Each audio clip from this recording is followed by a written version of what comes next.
Hello everybody and welcome to the jankiest episode of Nostalgia Bait you will ever see, hopefully. So far, welcome one and all. This is the jankiest episode. Welcome one and all. I'm your host, I'm one of your hosts, George Sheard, and I'm joined, as always, by the wonderful, yet slightly pixely this week, Cooper Britton. Yeah, we're throwing it back to the iPad days, I'm not going to lie. A little bit. Back to Old Faithful, yeah. So, I'll not, before anyone thinks we're just downgrading, I will specify that Cooper is working. I'm currently working away. This shouldn't happen, but just due to scheduling and stuff like that, we've had to. Me and George decided to have a lovely date on the weekend, so it meant we couldn't record. That's so true. Yeah, we are having to record midweek, so I'm away from home, away from all normal setups. I've got a mic in hand. I've got an iPad. Somehow I still got two monitors, by the way, which somehow I've gone away and still rocking with two monitors. Jesus Christ! So I've got an iPad, we've got a phone, and we've got a laptop. So you know what, we roll, we ball, we roll. This is a very funny looking episode, but it is what it is. So basically, Cooper works away. Disappointing setup for disappointing Oscars. Am I right, boys? So today we're actually talking about the Oscars, going from a janky setup to probably one of the fanciest setups known to man in terms of entertainment, and that is the Oscars, the Academy Awards. Last year we talked about our predictions for these awards, and we did a live stream watching the Oscars and commentating on it. And a few of you loyal viewers and listeners from this time last year maybe sat there questioning, well, why haven't we done it again this year? What did we... Did we just not want to talk about it? Have we not watched the films? In my case, I haven't. But also in my case, there's a lot to talk about here, and I think there's really interesting things to talk about with the Oscars this year. I'm really glad we're aligned with what the crack is with the Oscars this year, and that is that just kind of underwhelming, I think, is the sense that I got. Yeah, it's a weird one. Like for me, it's like I understand it's something you have to do every year. And like you look at the nominees and you look at who won it and all that kind of jazz, and you're just like you can't compare, like even like the hype, the build up, anything. You can't compare any of that to what went on last year. You can't compare it to any of the movies from last year. No, like none. I truly don't think any of the movies even hold a candlelight to the ones from last year. Oppenheimer. Would you agree? Yeah. I 100%. Like, I think my initial instinct going into this was like, and it's always the case that they'll announce the nominations, and I'll have only seen a small handful of the films, so I'll make it my sort of personal mission to go and do that. Now, I am fucking busy. Like I'm quite a busy person. Yeah. I've not watched many films like this year. When I was in uni and I was just shitting time, I could crank out like 150 films in a year. Yeah. Easy, right? Whereas now I'm struggling to get past like 60. And that's fine. That's how it works. Like that's just how having a full-time job and lots of outside of work creative projects happens, right? I just don't get time to watch and a social life. So the initial problem there is just time. And then second of all, it's like I don't even know if I want to watch these films. So when the Best Picture noms came out, there's 10 of them, and I think I'd seen Wicked, and that was it. I've only seen Wicked. You've not seen Wicked? And this is the thing, I know I have. That's the only one I've seen. No, Wicked really? is the only one I've seen. So when like last year, like even well before they were nominated, like I had seen a few of them already before even nominations. Like Wicked I went to see not because it was an Oscar nominated movie, because I wanted to go and see it. And it's the same thing with the movies from last year, but it's like it just shows the weight that those movies had last year. Like even like the last 100%. year in film, like, I can't think of any like major breakthroughs in movies and stuff like that's that. Like it though. I think it's like, but also one thing I want to drive home is that despite the fact that we're complaining about the Oscars and that we haven't heard of many of the films that have come through this year, like one thing I'll make like very clear is that by no means are we discrediting any of the work, the hard work that's gone into these films, because they are brilliant and they deserve it. And frankly, like any of the people who have won it and the films that have won these awards, very well deserving, and I hope they get their flowers. I think it's just going from it from a perspective of why does it feel so weird this year? Yeah. Because it could be the come down. It could be part of the come down you went from last year. I don't know, because last year we had like Barbie, Oppenheimer, Poor Things, Maestro, the Holdovers. They were like the staples. They were the big five. Those, but yeah. This year there are some good films up there.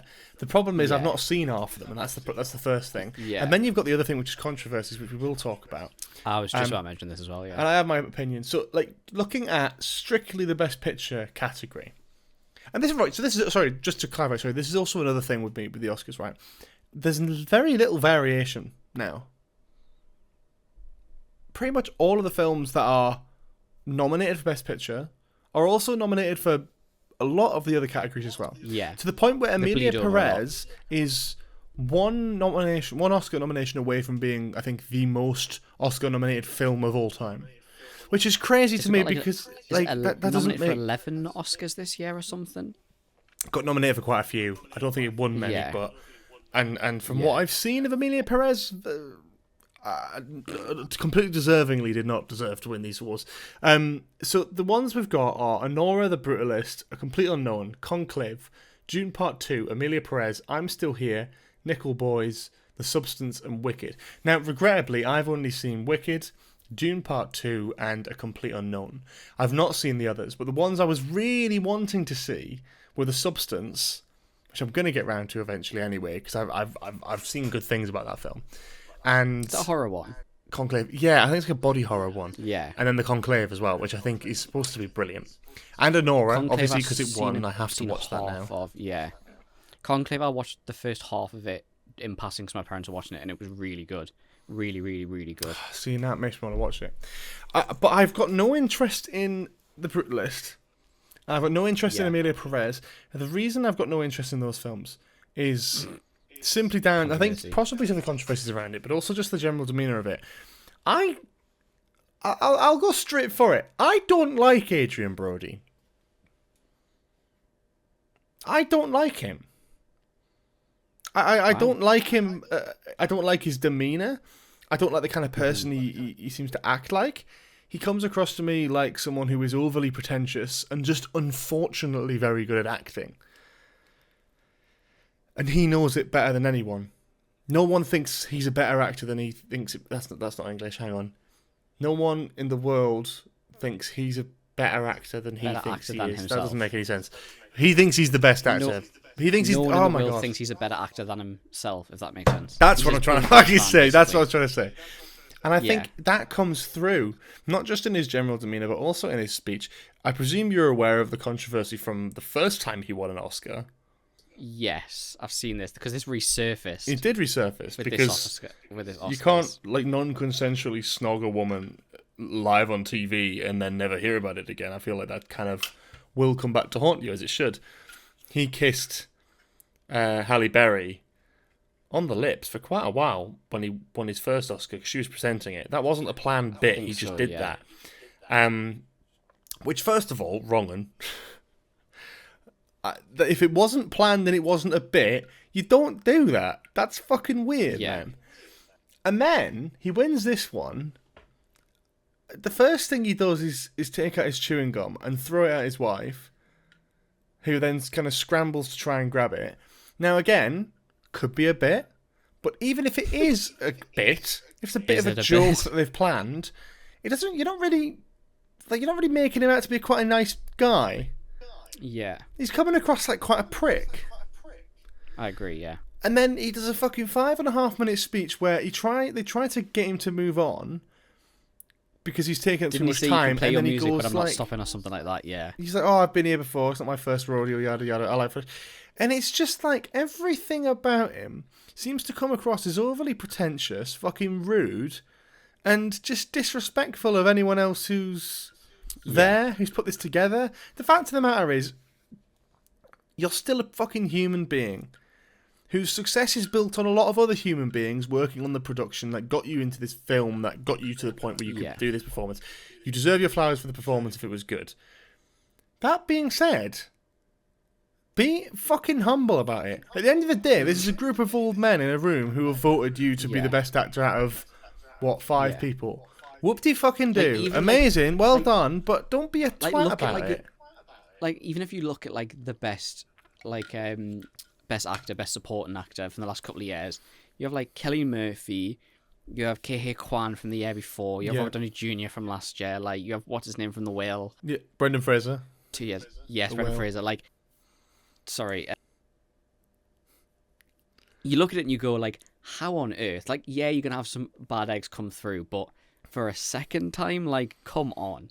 Like, I just it's don't not even that. understand. But then, it's fine. Like, look, if he did a good performance, I haven't seen the Brutalist. If he's done a good performance, fair play to him. And he probably has done a good performance because Adrian Brody is a very good actor. My problem with it isn't that. My problem with it is him as a person. He doesn't come across like a very nice guy. And I think if you put yourself on the stage like that, and you act like that, and you talk like that, and you come across like that, then I'm entitled to my opinion of, I think you're a bit of a prick, to be honest. And that's all well and good.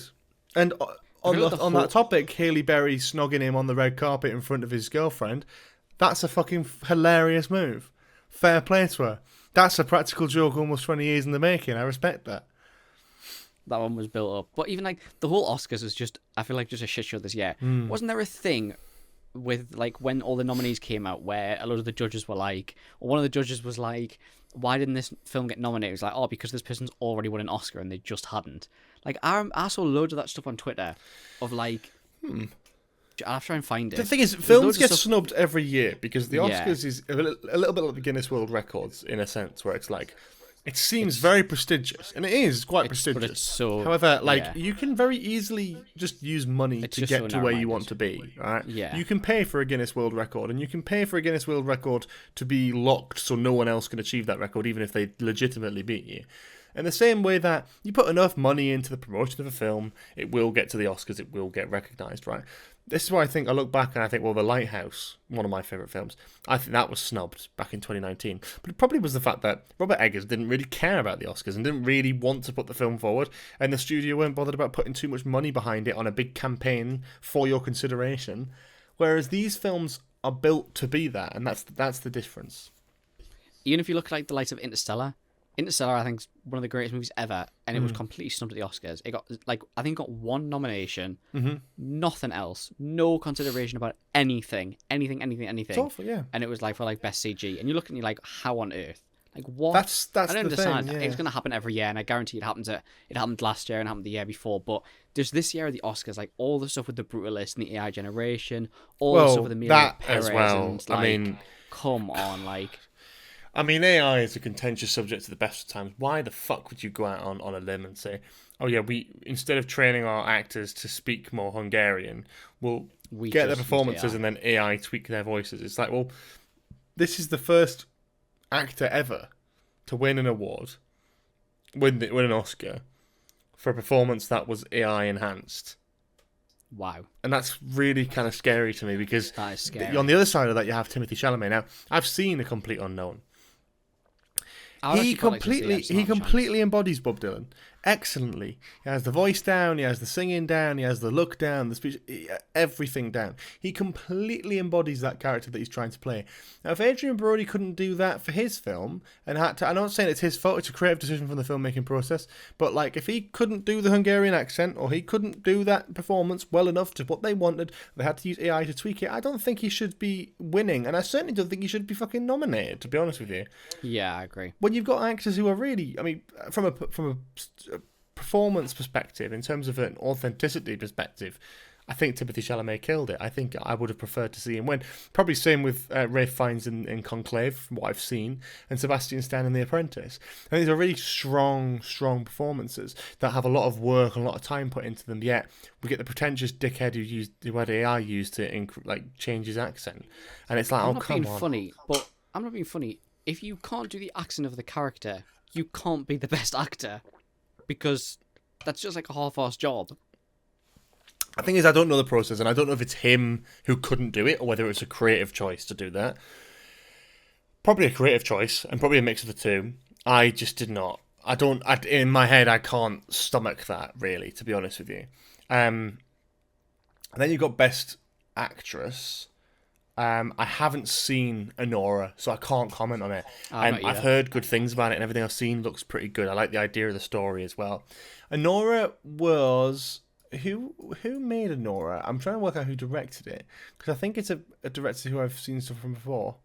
I haven't watched their films, but they have got some Sean Baker. Pretty good films. So they've done the Florida Project and Red Rocket are their sort of two big recenty ones, which I've heard are pretty good. So I'm interested to see Anora, just out of interest to see if it's actually any good, and I hope it is good, because I hope it does deserve it. It won Best Picture and it won Best Actress. That's great.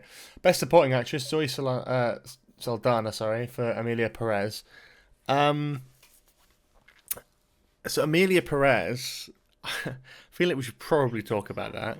Where do we start with this movie? I've not seen it, but I'm tempted to, just because of how I don't understand. I was on the same, but I saw one thing on social media, and it was like, why is Amelia Perez nominated for Best Editing? And saw one thing from it and was like, what is going on? The thing that you saw from it, I presume the same thing that I saw from it, which is the song where she's asking about the sex change operations. I can't remember. Surely, because that's the bit that's been around social media where it's like... It must have been. Hello, very nice to meet you. I want to talk about sex change operation. Possibly. It was like... Is it like Split Screen? No. That's the one that I saw. Oh, God, right. So the one I saw was like... It was split screen, but it was horrifically done. Oh, God. No, there's a... But it's a musical, and it just is a really kind of poorly written musical. The music is shockingly bad, and... the story, it is what it is. But the controversy for this film is mental to me. I don't get this at all. Because the director of the film, I believe it was, so Amelia Perez is a story. I can't remember exactly what the story's about, but it's a Mexican film, right? It's based in Mexico. You've got actors who are playing Mexican characters, right? And I believe it was reported that not a single member of the cast or crew were actually Mexican at all. Yeah, this was it. On top of that, I think it was the director of the film, might be wrong, who said something along the lines of Spanish is the language of the poor. Yes, I do remember this. Fucking mental. When you're making a film, you're making a Mexican film, no one in your cast or crew is Mexican, you're saying shit like that, and it's like... Why are we allowing this film to do anything, to thrive remotely at all? Mental, isn't it? I don't have a clue. Crazy. I really don't have a clue. It's and then you've got the lead actress as well, who a lot of old tweets surfaced, and it turns out she's incredibly racist. Yep, I saw that as well. That's fun. It would have been nice. It would have been nice, I think, to see probably I think one of, if not the first trans person to get nominated for an Oscar. Unfortunate that particular person happens to be a fucking horrible racist prick. So brilliant. We're going really well with the Oscars this year. I can't imagine why everyone feels so deflated about it. It's going swimmingly this year. On a more positive note, though, Kieran Culkin winning Best Supporting Actor for A Real Pain is probably just the nicest thing I've seen. This is it's up there with the actor who I can't quite remember the name of from Everything Everywhere All at Once for winning Best Supporting Actor. It's sort of like one of those wholesome moments where you go, "Oh, I like that." Ke Huy Quan's such a goat. I love him so much. Everything he touches is gold. His Oscar speech is still one of my favourites. Yeah, it's up there with Olivia Colman for me. I hadn't seen Everything Everywhere All at Once at that time, and I remember seeing his speech, and I was like, my heart. Yeah. I was like, oh my god. So sweet. And Kieran Culkin's the same. I mean, obviously brother of Macaulay Culkin. Very well known for the Home Alone films, who ended up going into drugs and alcohol, and has now since come out the other side of that, thankfully. Kieran Culkin's very much known for Succession. And he's been very, very in the public eye at the minute. So it's amazing to see him win an Oscar. Very well deserved. I don't know if I'd say... Again, I haven't seen his performance in A Real Pain, but I've heard it's very well deserved. No one seems to contest that. So, yeah, I can't knock it. I think Edward Norton was brilliant in A Complete Unknown as well. So, shout out to that. But, yeah. Best Director, Sean Baker won it for Anora. So, again, those comments from before still stand. I'm Still Here won Best International Feature for Brazil. Which is great. Why the... Amelia Perez is nominated because it's a French film. Wonderful. But yeah, I guess I haven't seen that. I haven't seen anything of it. I can't really mention. Flow won Best Animated Feature. I saw this. The cat. What? Have you seen the thing from today that the animated guy's posted like a meme, like a green screen cat meme today after winning his Oscar? Oh, I think I did see this. It's just a proper shit poster, which I love. Animation does beautiful. I'm not seeing it, but I saw some stuff from it. The animation does beautiful. Yeah, it's nice to see because very, very often you get these things come up, and it always tends to be like, it always tends to be a Pixar win, and I didn't think that would happen anyway because I saw Wallace and Gromit in the nominees. I was going to say Wallace and Gromit. Thought they'd maybe take it, but they didn't. Yeah. So fair, I guess. Wild Robot Mind, that was really, really popular this year. Yeah, Wild Robot looked really good. Loads of people came out saying that was really, really good. Best original it's just screenplay. Like the Oscars this year, I don't know, it just doesn't scream out to me like. No, and that's the thing is as well. All of the nominees for each of the categories seem to be from the same films. Like all the winners seem to be like Brutalist, right? Amelia Perez, Conclave, Anora, and it's like there's not as much variation. I think in older Oscars ceremonies there was more variation. And I think that was something special because you could really celebrate a lot more films. But it feels like now we're just celebrating a small handful of films who've paid enough money to be celebrated. That feels wrong to me. Yeah, but that's the thing with all competitions and award shows of this level is they're all just popularity and who can throw enough money. Like if you are the biggest budget movie of the year, you're going to get Oscar nominations. Like 100%. That's just how it's going to go. Yeah. Like whether you deserve it or not, that's how it's going to go. Yeah. Fair, and I think it's just I don't know. It's a tricky one to stomach. I think there are some good ones in here. Genuinely, I need to listen to the scores for all of these films, but The Brutalist winning that is interesting. Best documentary feature I thought was a funny one. So I'd heard about this. So not a funny one. I mean, the film is very serious, but I should preface. So No Other Land won that, which I believe is a documentary regarding the Israel-Palestine conflict, supporting Palestine, which is quite big that it won, which is amazing that it won, and thank God that it has, because especially in America, there's a very pro-Israel agenda, and we're not going to get too deeply into politics here. But who did they get to present this award?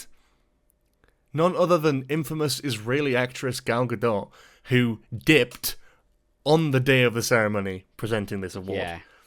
And I think that's because very easily that could have been probably one of the funniest Oscar moments of all time, having one of the most outspoken Zionist, like pro-Israel actresses in the industry presenting an award to a very pro-Palestinian film. Could have been hilarious. Shame she ducked out of it. It also could have been a car crash at the same time. It could have been horrific. Could have been, but yeah, could have been another. What else am I staying up till fucking 3 a.m. for? Yeah. I didn't. So. Not that.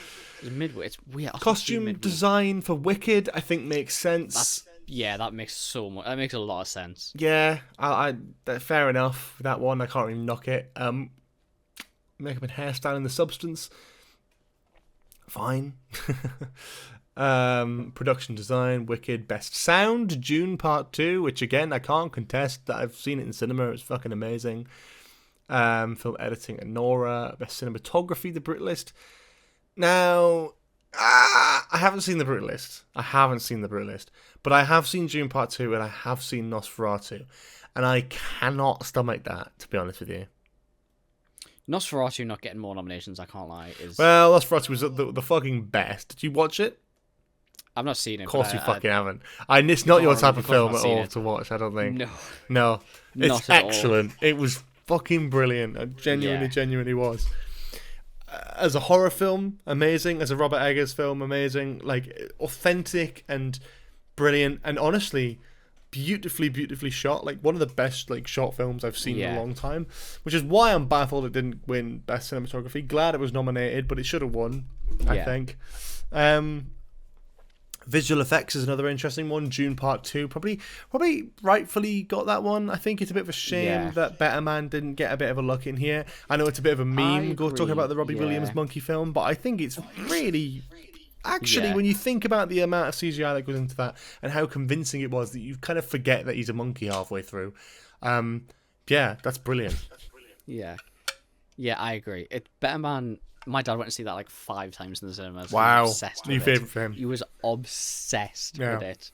But again, it's like what? Like, I understand. Don't get me wrong. I understand Dune and everything. Like, and some of them understand. Like, Wicked, I don't think deserves Best Picture, but I think it's probably one of the best production designs. I think it's probably got some of the best costumes, most accurate ones, definitely, from the stage show and all the adaptations and stuff. And even Dune, like Dune Part 2 cinematography, maybes. I think I'd probably go Nosferatu over it. Yeah, definitely for me, it's Nosferatu at the top. I probably would follow it by Dune Part 2. But, again, Emilia Perez nominated for that. I don't get why it was getting so many fucking awards. I really don't. Yeah. I really don't. Just got to pay the money, don't you? Alien Romulus. Did that get a nomination? For Best Visual Effects. That's fair. That's fair. That's understandable. Yeah, which I quite like. I think it looks really good. I don't think it's the best looking film I've ever seen, but it looks solid. It's nice. I loved Alien Romulus. I really did. Proper little nostalgic film. I love that. Really good.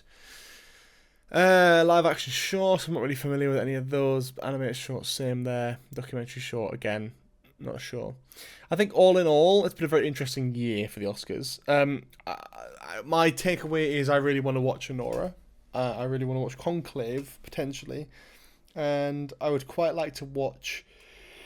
what else would I like to watch? A Real Pain. That's it. Yeah, I want to watch that as well. Yeah. Those are my takeaways. I'd like to finish off Conclave because it was very good from what I watched before I had to go out. It was incredible. Amazing concept. Phenomenal. Especially I don't even know what it's about. Well. I've heard it's basically about the process of what happens when the Pope dies.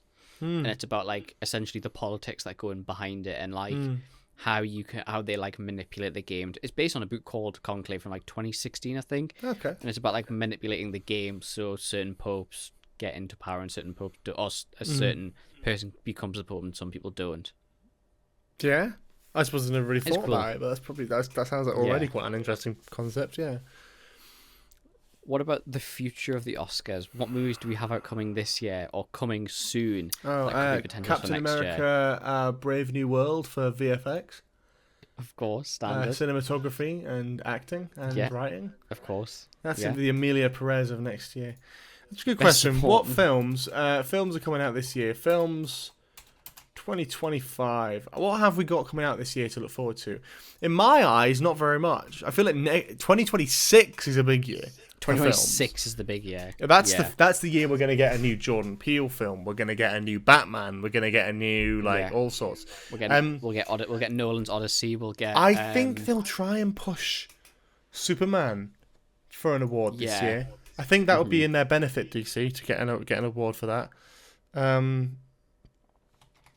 25 films, not much coming up. Lilo and Stitch, they'll probably try and push for something as a Disney production. Another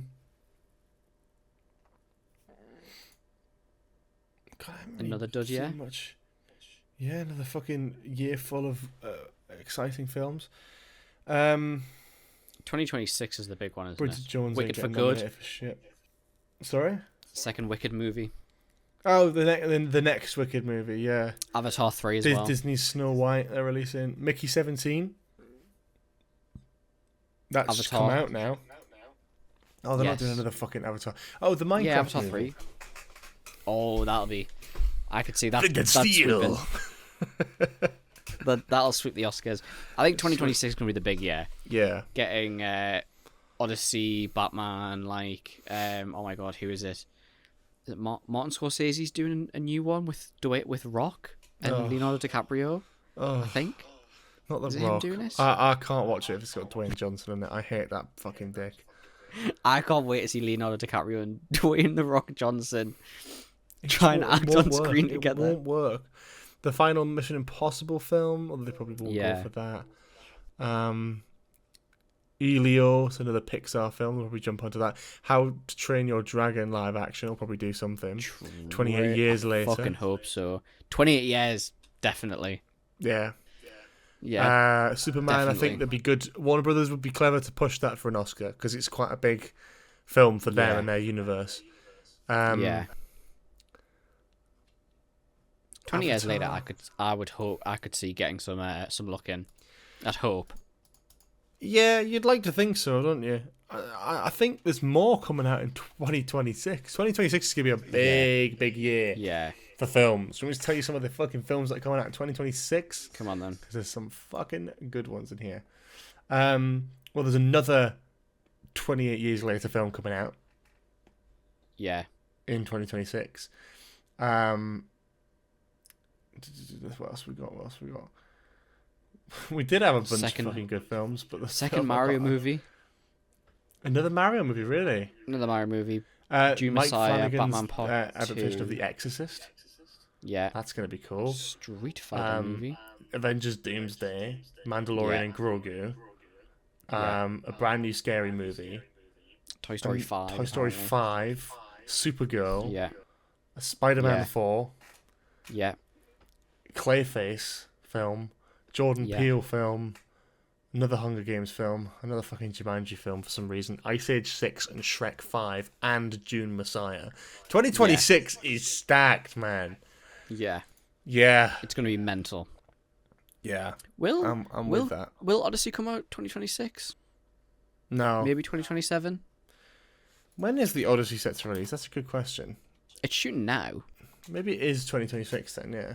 Yeah, it's aiming to come out 2026 as well. Yeah. There we go. Wow. God damn. Damn, boy. Well, that is interesting. I think this year generally has been quite disappointing in terms of the Oscars. It's just a dud year, really. I mean, you're not gonna get. Not every year is gonna be the best of the best. It's not gonna have a Barbenheimer every year, like. No, but I think it's not about Barbenheimer. The problem is we're learning all the wrong lessons as an industry. We're looking at Barbenheimer and then trying to recreate that. You can't recreate that because it was never something that was created. It was something that was that happened with audiences just sort of connected with that for some reason because they were competing for the same date. It never came from anything good. It was always kind of almost like a malicious thing that they released on the same day. Yeah, I think that we've had good years on the Oscars, and I just think we're at a point again where we're not quite there. This year hasn't been a good one, though. In what sense? For films. Oh, yeah. I haven't seen many new films. I mean, pull up my fucking letterbox and see what films that came out last year that I watched that could have been nominated. There's not many. Wolverine got no nominations. What? Deadpool Where's the and best Wolverine nostalgia category, man? Where's the nostalgia Christmas advert nomination? Where the fuck? All of Us Strangers? Like, that was a fucking great film. Yeah. Alien Romulus, yep, June. Beetlejuice, that's shocking. It didn't get something. Yeah, that's at least true. Soundtrack. Yeah, in fairness, there hasn't been many. Transformers 1, rip.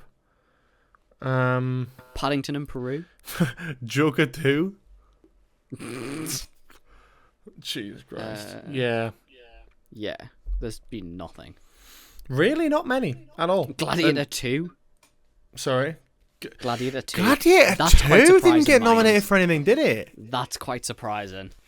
Not really. I mean, not based on its story, because its story is horrific, but I'm not being funny. It still looks phenomenal. Yeah. You can't knock it. It looks amazing. Yeah. I don't know, man. What's the point? I don't know. This is the energy, though. This is why we haven't done an Oscars ballot episode, because I don't think we fucking really care. And we don't really have much of a knowledge on them either. And then watching them, you'd be fucked if you think I'm staying up till 3 a.m. to watch that shit. Fall Guy was pretty good. That was really, really good. Did you watch that? Ryan Gosling film. Honestly, I'd consider saying that as that's my favourite movie from last year. Like, genuinely dead serious. It's phenomenal. It's amazing. I need to watch that. It was really, really, really good. Yeah, which I'm quite surprised. But then again, that was the whole point of the movies. It's like, there's never a category for, like, the stuntmen or the greatest stunts of the year. Like, and it's, like phenomenal. Like, the story's great. The acting's phenomenal. Like, they should introduce stuff like that. It'd be more interesting than some of the categories I've got. Celebrating every part of the crew. I'm yawning a lot, but yeah, you can tell I'm bored by the fucking Oscars, can't you? Borderlands movie. I forgot that even fucking came out. Oh man, I don't know. Get Small Talks in the best short film category next year, please. Yeah, true. Give it a review on Letterboxd. Give it a review. That'd be so good. I know some people who want like BAFTA short film. Like, got nominated for BAFTAs and stuff like that. Yeah, for like best new short film and stuff like that. Get it in there. Whack it in. You have to go to like qualifying festivals, and that's a lot of money. Again, money. It's a money game. Money. Yeah. It's a money game. Welcome to the industry, baby. The industry, which is just... This makes sense, though, because also bear in mind as well, where this Oscars comes out after the back of about a year and a bit after the writers' strike. That is... You know what? That's a bear in mind, I've only just made that connection now, but bear in mind that that's something that did happen. Good point. And was quite contentious for quite a long time. That's a really, really, really good point, actually. That it is, to be honest, not even just the writer strikes, even the actor strikes as well. Yeah, but all of it. The writer strikes, the actor strikes. There was a shortage in films that really could be made within a time frame to actually release last year. That's why we're looking at like 2025 is a bit dead, 2024 is a bit dead, 2026 is stacked. All the films that are highly anticipated are coming out in 2026. You've got a really, really, really good point. Yeah, really good point. Never even put it together. Really tricky one. It's a really tricky one. I don't think there was really much more to talk about. The ceremony itself wasn't anything to write home about. I like that Conan O'Brien was hosting. I like Conan. I do like Conan. I don't like Jimmy Fallon. I don't like Jimmy Kimmel. I don't like most American hosts. But I do like Conan. I like Conan. Conan was good. Who did it last year? It was Jimmy Kimmel. Jimmy Kimmel usually. Yeah. Or they just give it to a variety of people. Oh, I don't know. It's one of those years where I'm just like, I just don't have any interest this year. And I'm hoping the next year I will. And next year I'll have that energy going into it where I'm like, yes, the Oscars. Yeah, let's go. Let's go, baby. This is going to be amazing. I'm just hoping more of the movies that get nominated next year are like must-see movies. Not because I'm lazy, but like ones that I would want to see anyway. As someone who's interested in film, I would have liked to have seen half of the films nominated. Yeah, in I would like to. I would like to see them. I would like them to be. I believe the Oscars are the best. They should be must watch. Yeah. Must watches like so. But then sometimes really, obscure because it sort of brings attention to these films, right? And that's also the part of it. Like Wicked was like a phenomenon, like event. June, same there, right? The Substance was talked about quite a lot, but the others, not really. I hadn't heard of a couple of them before the Oscars. Dear me, dear me. God, I think that's the first time we've sort of just dried up. I don't know what the fuck to talk about. Literally the Oscars is genuinely that fucking boring this year. Jank episode for Jank Oscars, what can we say? Jank episode for Jank Oscars. It doesn't deserve anything more or anything less. Crazy. Dear me. How are you doing, Cooper, and your janky setup? Is everything alright? It's proper jank. Yeah, I've been at work all day. It's great. It's enjoying it? It's gonna be I'm fucking shattered. It's long days, so have you had dinner yet? I don't usually eat after work, to be honest, because I get fed quite good. Well, because I get full breakfast and full lunch. Yeah, like fair enough then. Sometimes I'll have toast. Toast with Nutella's my go-to after work. Like that. I like that. Yeah, based. But how's your day been? It's alright. Thing is, this is a more interesting chat than the Oscar. Thing is, I genuinely look at the audience now. That's the Oscars chat over with. We'll have 10 minutes of talking, just chatting and catching up, and then we'll do Just News. That's what this episode is now. We told you when we started. This is going to be the jankiest episode of Nostalgia you've ever seen. Maybe you love it. Maybe you hate it. Maybe I don't give a fuck what you think anymore. But this is what's happening now. Episode 54. Wow, we did 53 solid episodes in my...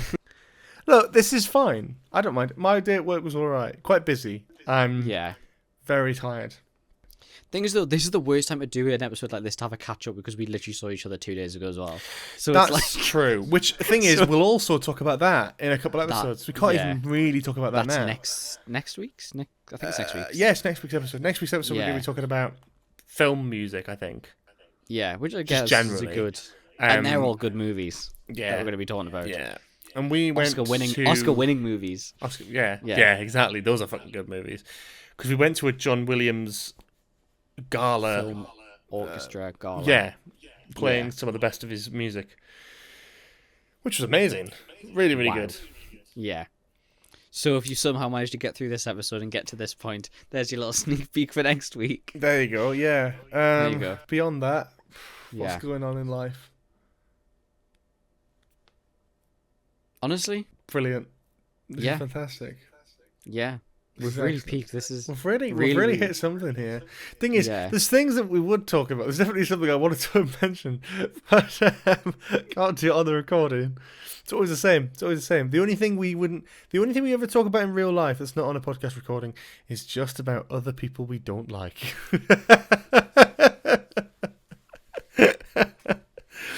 Oh my god. Fuck it then. Right, just news. Let's just do just news. Let's not drag it out, man. Come on, we know the Oscars. There's no point beating around the bush. Like, we want to do an episode. We've got an episode. Here you go. Well done. Welcome, guys. There you go. It's we'll be janky back as to fuck. normal scheduling next week. Back to scheduled programming next week. So, today's Just News story comes to us from Sky News. I can't remember saving this one, so this will be interesting. I went through today and saved like all the ones for like my next 3 episodes. Nice. I need to do that. Are you ready? Okay. Yeah, I'm ready. Cat left on plane ends up taking 3 flights before reaching its destination. Okay. I'm ready. 8-year-old cat Mittens appeared to have lost weight after 3 trips in 24 hours, which saw her being flown to Melbourne before mistakenly being taken back to New Zealand. Jesus Christ. Okay, to be fair, they're only domestic flights, so it's not too bad. Yeah, it's not crazy. I was thinking it would be like a bit longer than that. A family's move from New Zealand to Australia went horribly wrong when they realised their cat had been left on the plane and flown back home. Mittens, an 8-year-old Maine... Oh my god. I'm not going to say that word on Maine recording. Coon. Cat was booked... Have you seen these cats before? No. They're massive. They're like the size of dogs. Is this like an actual... Okay, I they're can gorgeous. say that then. Maine Coon cat. Yeah, they're an actual... Yeah. I had to stop myself because I was like, ooh, can I say that? They're called Maine Coons. They're like... That's the breed of what it's called. Yeah. Okay, cool. They're like a lynx, kind of. They're like... I think they're... Yeah. From, They've got a big really cats. Ears, Okay. Like, they're gorgeous. I love them. So they were booked on a one-way trip from Christchurch in New Zealand to Melbourne, Australia on the 13th of January. Once they touched down in Melbourne, she was meant to be unloaded from the cargo hold, but after 3 hours waiting, owner Margot Neers said there was no sign of her. Damn. It was then the ground staff told Miss Neers the plane had returned to New Zealand with Mittens still on board. The return trip involves about 7.5 hours in the air. Oh my god, that's a lot longer than I thought. Yeah, I thought it would be a lot slower than that, but then again, it's like that is quite a big distance. That's not like Manchester to Newcastle, true. Is it? Yeah, that's true. I said, how can this happen? How can this happen? Oh my god. She really didn't spare any of the details there. It was not a great start to our new life in Melbourne because we didn't have the family. We weren't complete. Oh, that's actually sad. Oh. The Air New Zealand pilot was told about Mitten's presence mid-air, so they turned on the heating in the cargo hold to keep her comfortable. She was told a stalled wheelchair had obscured a baggage handler's view of Mitten's cage. Oh. But surely the wheelchair came out, no? Yeah, surely. Hang on. Surely they empty the fucking hold. Yeah. So someone's missing a wheelchair and someone's missing a cat. So meanwhile, you've got in the airport, everyone's gone home, and you've got this lovely worried family waiting for their cat, and someone just lying on the floor. Can you say that? I don't know. Mittens plays with Donald Trump. Oh, okay. Unless you get like a special one to load people onto planes. No, surely not. But then why would it be in the hold? Oh yeah, true. Yeah. Upon landing back in Christchurch, Mittens was met by the company Miss Nis had employed to take care of her cat's transfer, and they ensured she was safely put on a plane back to Melbourne to be reunited with her family. Mittens had lost weight but was otherwise unharmed. How has she lost that much weight in like a day? Yeah, that's like 7, 14, 21. That's like 22.5 hours of flying. Yeah, but like... Alright, yeah. Like, that implies I'd be a bit hungry if I hadn't eaten like for 24 hours, right? But I wouldn't be like gaunt. Dying. Yeah. Would I? You know, it's just... Yeah. Okay. But I'm not a cat, so maybe I'm just being judgmental. She basically ran into my arms and just snuggled up in here and did the biggest cuddles of all time. It was just such a relief. Air New Zealand apologised for the blunder and said that it would refund all costs associated with the animal's travel, according to the statement by the airline. You fucking wouldn't get that in the UK, I'll tell you that much. No, They'll blame you. chance. They'll be like, we should have looked after the cat better. And we're like, what? British Airways ain't doing that much. God. We'll work closely with our ground handler in Melbourne to ensure that this does not happen again. Meanwhile, Mittens, not usually an affectionate pet, is the cuddliest she's ever been. So they've actually psychologically conditioned this cat into being a nicer cat. And she says it's a mistake. I don't think so. The cat gets as much attention as she wants right now because we're so absolutely and utterly relieved to have her back. What the fuck did the cat see in the hold, man? Lost weight, fucking scarred for life. Bro's fighting for his life in that animal hold. Oh, Jesus Christ. Fighting for his life. Quite an ugly cat. Wow. I like the Maine Coons. I think they're cool. I prefer the grey ones, but... Look at the photo in the article, though, like right at the top. Yeah. It looks dirty. It's just the colour, isn't it? The black and the tan. That what you call it? What? Black and tan. Yeah, that's what... Is that not what you call that that, like, yeah. colour? Let me just check something. What? Just checking something. No, that's alright. That's all good. What? Like I thought there was a joke in there, but it's okay. It's all good. I'll tell you after.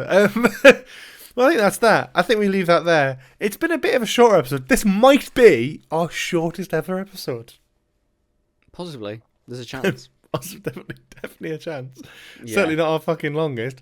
But either way, thank you for watching. We know this has been a bit of a janky episode. So if you have made it to this point, we really do appreciate it.